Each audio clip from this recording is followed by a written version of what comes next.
Uma live da RVN, hoje com a Thaís Félix, nossa consultora de patentes.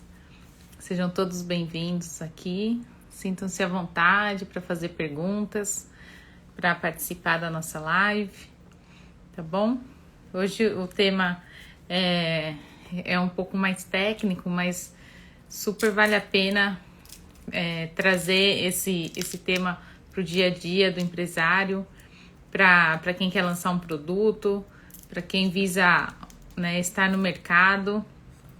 Ó, a Thaís já entrou aqui, eu vou adicioná-la.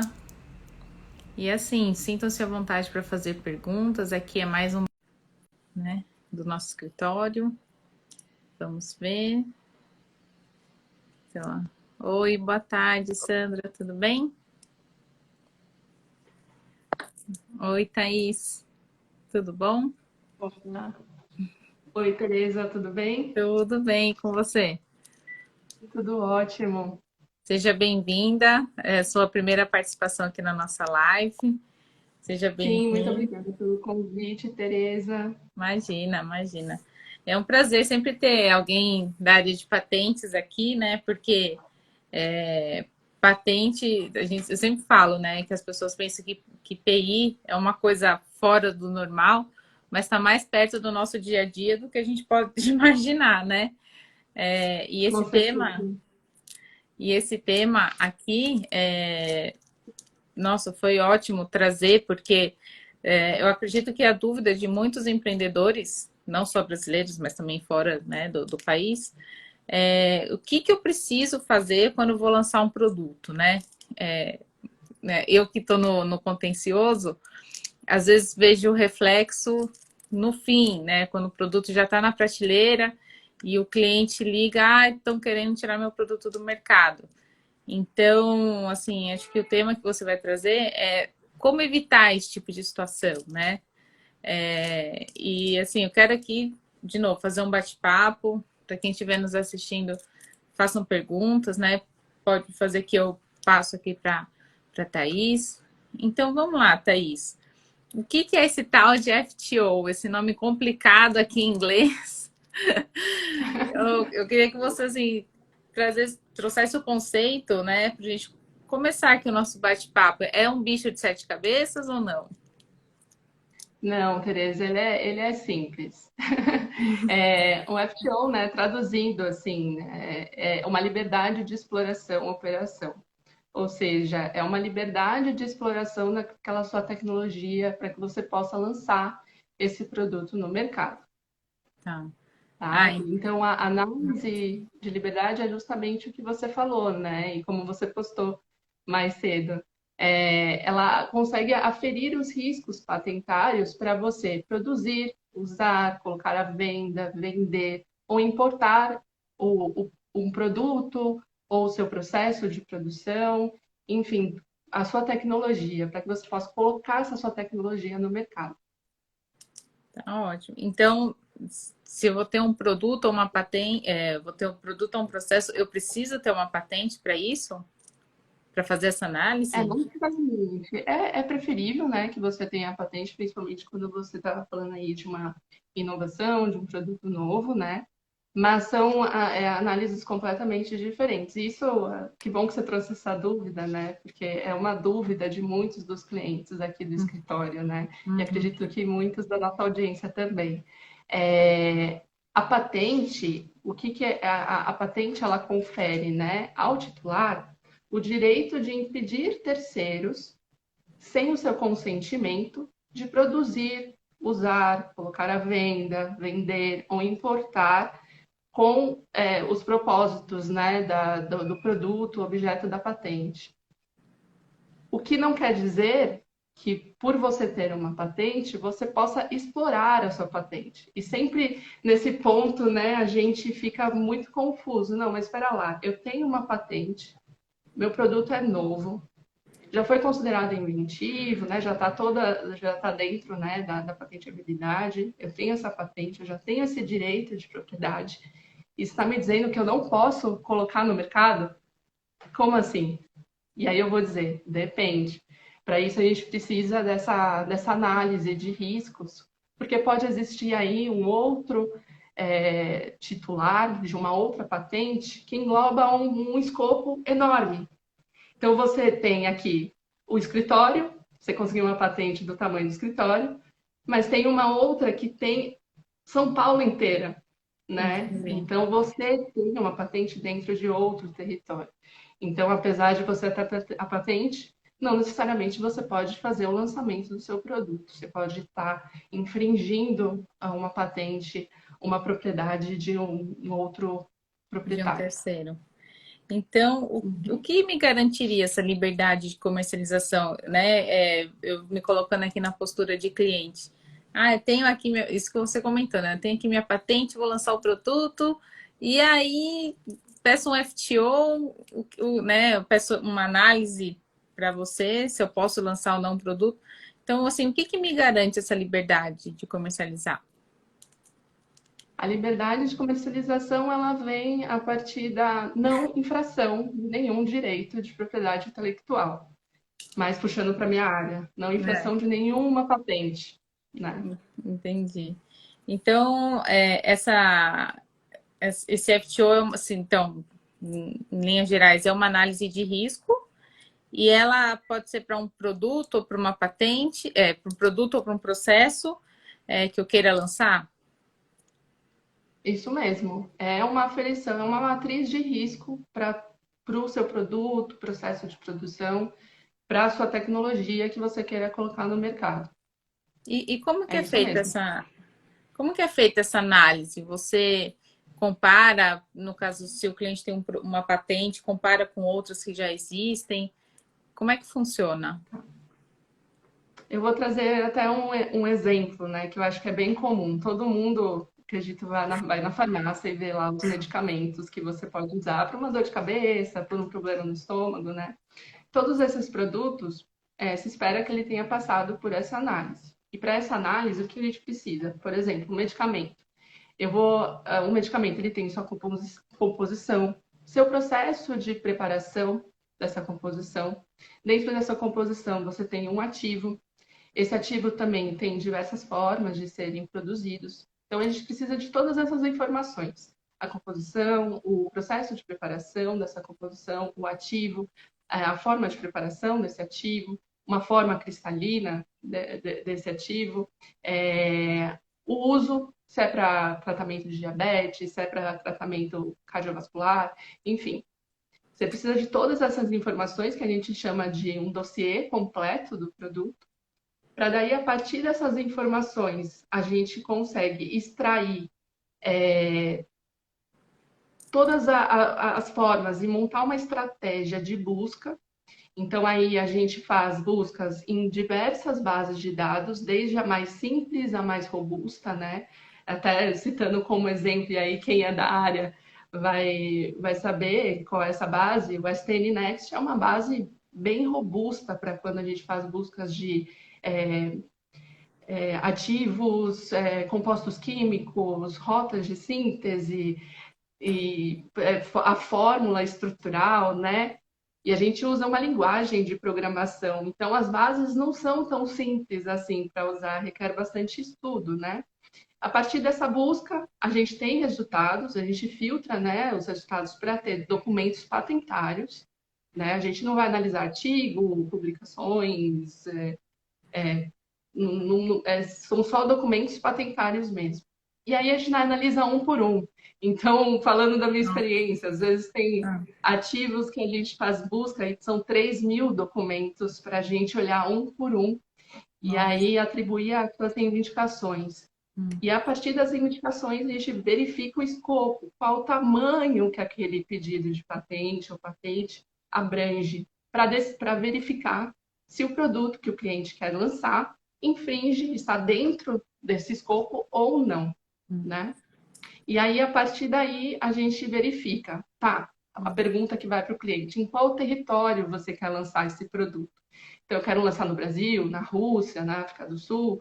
Hoje eu faço um trabalho global, né? Então, em qualquer território aí do mundo, a gente consegue fazer essa análise também. Então, a gente verifica nesses países qual o escopo pendente. Então, se o pedido está pendente, se o pedido está arquivado, se está indeferido, se está em ação judicial, em qual status está esse documento. E a partir daí a gente consegue aferir o risco, né? Se é baixo, se é alto, se a gente precisa tomar medidas para melhorar aí minimizar. a situação patentária para o lançamento do produto, né? Então varia muito de território para território, é uma análise que precisa ser feita periodicamente também, tá?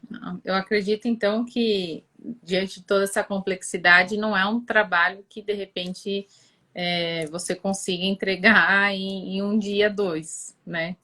É um trabalho que, de repente, você leva um pouquinho mais de tempo, né? Até por conta de toda... Imagina, analisar 3.000 documentos um a um, né?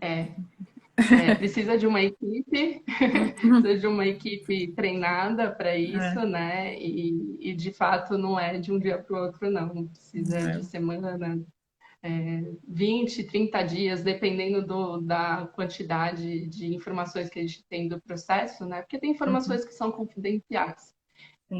mas as que eles conseguem informar para nós, a gente, 20 dias, 30 dias, a gente consegue uma análise bem completa para o E cliente. assim, que tipo de informação você precisa do cliente para começar um FTO?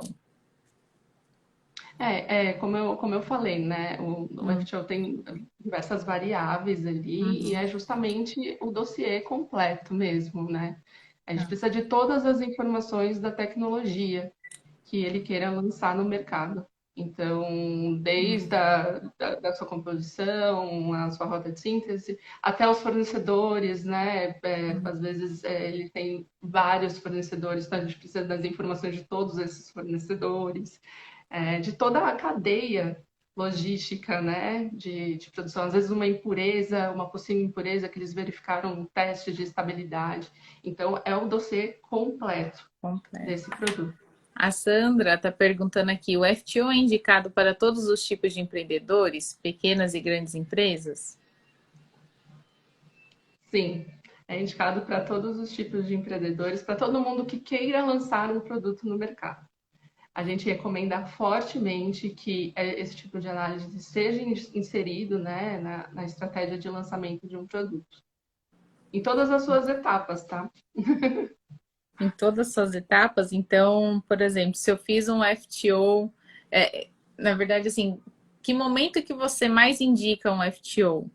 E assim, não, eu indico, sei lá, no começo do estudo, no meio, no fim. Quais seriam os pontos de uma cadeia de desenvolvimento que você recomendaria, pelo menos os essenciais, assim? Ah, o FTO ele é recomendado para todas as etapas, assim, todos os níveis de maturidade da tecnologia. Então, desde quando surge a ideia de um produto, né? Já existe um produto no mercado, eu quero lançar um genérico. Ou, olha, tenho essa patente, é um produto inovador e eu quero lançar esse produto. Desde a ideia desse produto até quando efetivamente começa a ter um nível maior, uma maturidade maior tecnológica, e aí já começa a ir para as fases clínicas, né? Ter toda em todos esses níveis, porque o FTO varia conforme o tempo. Patentes Olha, que eram. Pode. não, Desculpa. pode continuar. Pode continuar. Então, patentes que inicialmente, lá na ideia, eram de alto risco, pode ser que com o tempo, né, com esse nível de maturidade tecnológica, com o passar do tempo, né, a gente verifique que essa patente foi expirada, ou existiu, ou abandonada, ou já não tem mais interesse o titular inicial, ou Uhum. foi indeferida, ou passou por um processo de nulidade. Então, existem diversas mudanças ao longo do processo administrativo, judicial, que faz com que seja muito importante refazer essa análise, né? Ou atualizar, né? Eu diria mais atualizar do que refazer. A busca inicial ela já abrange boa parte, a não ser que é óbvio que essa busca precisa ser atualizada também, que pode surgir aí o que a gente chama de submarinos, né? mas em todas as etapas do desenvolvimento do produto, tá? Inclusive antes do seu lançamento. Que é o que a Andressa fala aqui. Deixa eu dar um oi, Andressa. Bom ter você aqui com a gente de novo. Ela pergunta: imagino que até mesmo antes de um investimento seja prudente fazer. Estou certa? Certíssima. E isso é um dos motivos pelos quais a gente recomenda fortemente uma análise de liberdade de exploração. Quando a gente fala de pesquisa e desenvolvimento, e as farmacêuticas, acredito que pode dizer bem aí, existe um alto nível, um alto investimento para um produto, né? Então, se você já começa a investir, né, nesse Hum, produto e lá na frente, quando você já está a ponto de lançar, você pede, você verifica que existe uma patente vigente, que você não pode lançar esse produto. Ou pior ainda, você lança esse produto e aí, como a Teresa falou no começo da nossa live, você é iniciado. E aí a Teresa consegue falar um pouco melhor, né? O litígio, quando existe aí uma infração de patente, é muito oneroso, muito incerto, né? O que pode uhum. acontecer para as partes. Então, você ser impedido, você gastou todo o seu dinheiro com a pesquisa e desenvolvimento, fez tudo certinho para lançar esse produto, e aí seu produto é retirado do mercado porque existe uma patente que você não verificou. Acho que o prejuízo é muito maior, né? É, já aconteceu. Um cliente tá com assim, falta, vou lançar amanhã e já tô sabendo que vai vir uma ação aí, o que que eu faço? E aí, olha só, a Sandra perguntando quais são os prejuízos dessa possível violação. Bom, falando aqui da parte do contencioso, antes de passar a palavra para você, ter o produto retirado do mercado, né? Isso traz um prejuízo enorme. Tudo que a Thaís falou, o desenvolvimento que você teve, o investimento, se eu estou falando de uma área farmacêutica, não é baixo, pelo contrário. E de repente você tem que pegar tudo aquilo e voltar para o estoque, né? Isso traz um grande prejuízo, porque a empresa lança o produto esperando ter retorno financeiro, pelo menos que cubra o investimento inicial, mas a ideia, obviamente, é ter lucro, né? E Uhum. então os prejuízos podem ser altos aqui. E eventualmente ainda pagar, se o produto já começou a ser comercializado, seja um dia, uma semana, pagar, ter que arcar com uma indenização por dano pelo menos material para a parte contrária. Então, além de não, Uhum. não receber, ainda tem que dispor de mais uma quantia, né? Não, tem que aferir esses riscos, não pode lançar assim no cego, né? Ó, Muito realmente, assim. realmente tem que ter muito cuidado antes de lançar o produto. E, bom, já que a gente está falando de todos os riscos, não esquece também, não vamos esquecer também das marcas, né? Aí o cliente faz um FTO bonitinho, mas não fez uma busca de marca. Uhum. Aí fica complicado, né, gente? Então, assim, o lançamento de produto envolve muitos riscos. Mas, então, Thaís, voltando um pouco aqui, você falou, então, de todos, dos momentos principais, né, de se fazer um FTO. Então, posso colocar aqui que é no início da pretensão, no desenvolvimento e prestes a colocar no mercado, né? Uhum.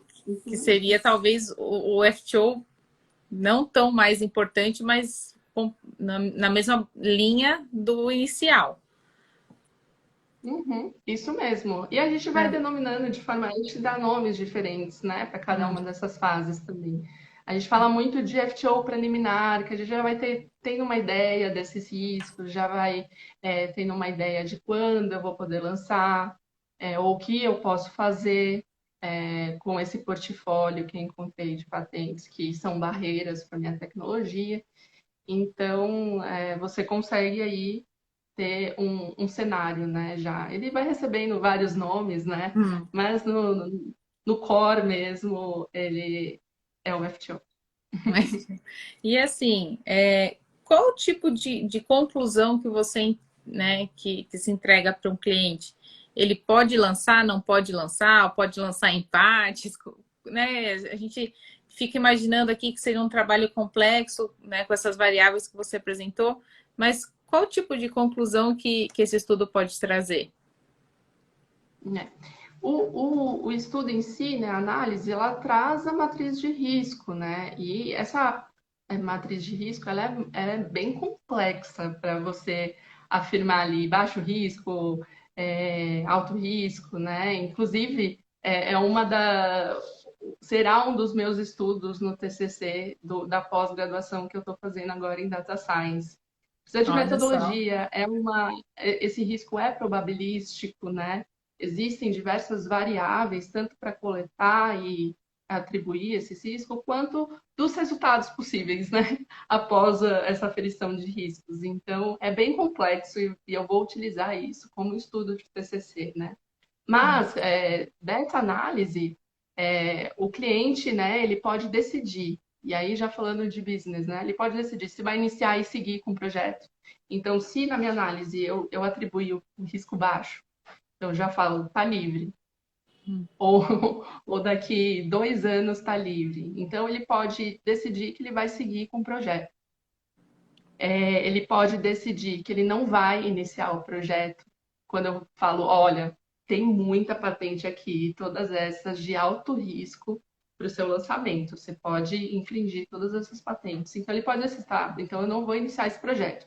Ele pode atrasar o projeto. Então, eu posso dizer, ele tem alto risco até 2026. Então, ele pode atrasar esse projeto, ele pode modificar suas atividades, então fazer o que a gente chama ali de design around. E para isso também é preciso uma análise muito robusta, é preciso que tenha um profissional que entenda de propriedade intelectual para fazer esse tipo de serviço também, né? Para não cair nas exceções, né? Então, você muda suas atividades, você muda o seu produto, você muda seu processo para que não infrinja nenhum produto. Você pode mudar o seu projeto para outro país, porque a Olha liberdade de só. exploração também muda de país para país. Então, pode ser que aqui no Brasil você não pode lançar esse produto, nem produzir esse produto. Mas na Rússia, está livre. Ou na Índia, ou na China, ou nos Estados Unidos, na Argentina, pode ser que esteja livre. Então, você pode mudar o seu projeto, e aí falando de multinacionais, né? Uhum. Você pode mudar o seu projeto e lançar em outro lugar. E deixar para os países que estão mais em alto risco para mais tarde. Você pode desafiar aí pedidos de patentes e patentes, né? Aí já está falando de nulidade, subsídios, e enfim, isso seria outra live. E você pode também, é uma oportunidade até para você encontrar parceiros de negócio. Você pode licenciar a sua tecnologia, né? Você pode ter uma parceria com o portfólio pode ter um único detentor, e aí você pode tentar aí alguma parceria, né? Então, você tem diversas decisões que você pode ter aí no seu planejamento estratégico, né? Você pode incluir, né, essa análise para tomadas de decisões também. Então, assim, no melhor dos cenários, se você traz como resultado, pode lançar, o cliente, imagina, fica bem feliz. Mas, se eventualmente também vem uma negativa, não significa que é uma negativa eterna, ela é uma temporária, né? Daqui, sei Exato. lá, 6 meses, 1 ano e meio, refazer um FTO, o cenário pode ser outro. Exatamente. Varia muito. E aí, então, clientes não desistam de lançar o seu produto, Não, jamais. Não. né? A gente quer que lance o produto, né? Mas esses riscos precisam ser aferidos para não correr o risco, para não ter uma surpresa Uma lá na surpresa. frente. Então, já É. ter a ideia dos riscos na hora de lançar o produto. Ai, bacana, bacana. Eu queria abrir aqui para as perguntas, se alguém tem uma pergunta para fazer. Eu estou vendo aqui bastante gente entrando. Então, assim, o tema da nossa live hoje é a liberdade de exploração de um produto, né? O que é preciso ser feito antes de se lançar o produto, né? E o mote aqui é a aferição de riscos. Até onde eu posso ir, se eu preciso ter uma patente ou não, né? A Thaís já trouxe aqui para a gente que não é necessário ter uma patente, mas você tem que saber se você vai infringir a patente de outro, né? Que isso em PI, Thaís, acho que é o básico, né?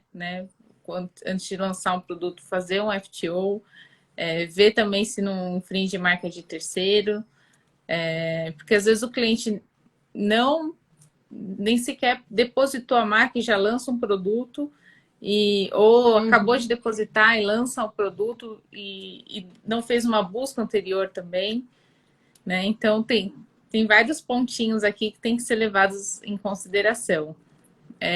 A Sim, Sandra perguntando aqui, tem inclusive. alguma diferença entre o FTO e uma busca de patente?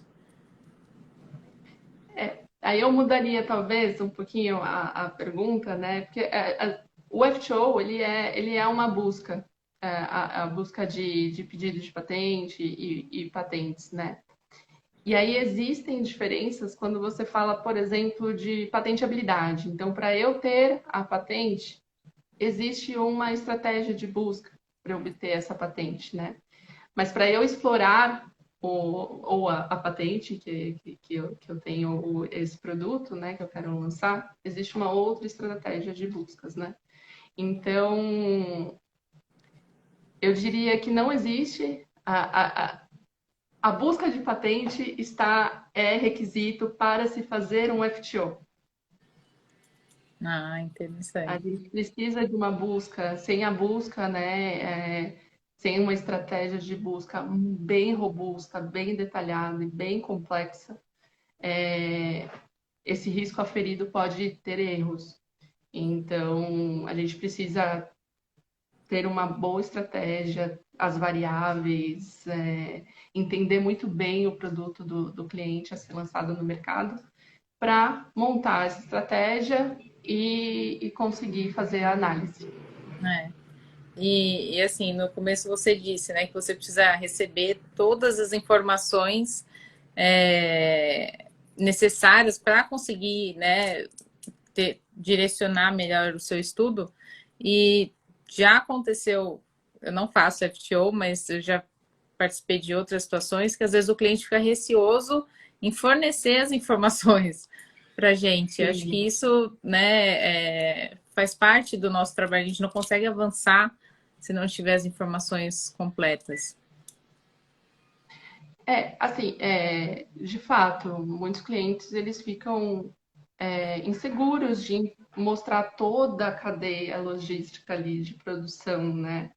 Uma das estratégias que alguns clientes utilizam é justamente ter opinião de diversos territórios. Então, eles pegam parte dessa cadeia logística e envia para um escritório indiano, por exemplo, parte para um brasileiro, parte para um Argentina.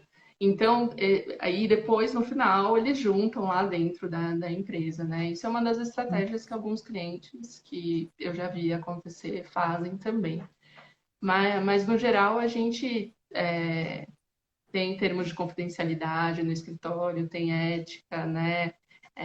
As informações, elas não saem do escritório. Nós, como profissionais, assinamos termos de confidencialidade. É um ponto muito importante e tem que ter muita seriedade na hora que a gente vê toda essa logística, né, de produção de um produto. Então, de fato, precisa de muita confiança, e a gente faz todo esse trabalho aí com clientes para gerar essa confiança, né? Ai, bacana. Eu acho que foi bem esclarecedor, assim, até para mim mesmo, que não estou sempre à frente, aliás, não estou à frente de um FTO, mas é bom a gente bater um papo até quando vai conversar com o cliente, né? Que está pensando em lançar um produto, sempre recomendar um FTO. E agora eu já até sei um pouquinho mais, olha só. Ah, que bom, Tereza. Normalmente você vê as consequências, né, de quando não se faz FTO, ou quando se faz Geralmente, e foi com risco mesmo. geralmente eu vejo, eu sinto na pele a emoção, porque, É, né, assim, às vezes o cliente liga, olha, tá acontecendo isso, tem que correr para o fórum, faz uma liminar, e, né, para eu conseguir manter o produto à prateleira, E assim, é um estresse porque a gente sente o sofrimento do cliente, né? E depender, às vezes, de uma Sim, decisão judicial é complicado, né? Você nunca sabe que pode ninguém vir. gosta de ser notificado. É. Não, e eu mesma já patrocinei um cliente que era réu, né? Minto, que era autor numa ação, e eu fui lá para despachar liminar numa situação contrária, e o réu já estava lá. Então ele já sabia, não sei como, que estava tendo uma movimentação, porque o mercado se fala muito, né? A gente que está do lado de cá sabe quanto o mercado se conversa. E como às vezes eu também já fiz busca e apreensão de produto, né, que infringia direitos dos nossos clientes, numa área assim, que eu não imaginava o quanto a conversa foi longe. Então, a busca e apreensão foi em São Paulo, na Zona Norte, tinha outras Uhum. lojas de outras de concorrentes espalhadas por São Paulo e até fora que ficaram sabendo dessa medida. Então, fica até assim, para quem sofre, fica uma postura delicada no mercado, né? Você eventualmente virar uma notícia, a empresa tal não pode lançar o produto, colocou o produto na prateleira, teve que retirar. Então, acho que vale a pena investir, talvez um pouquinho, e fazer esse tipo de análise, né?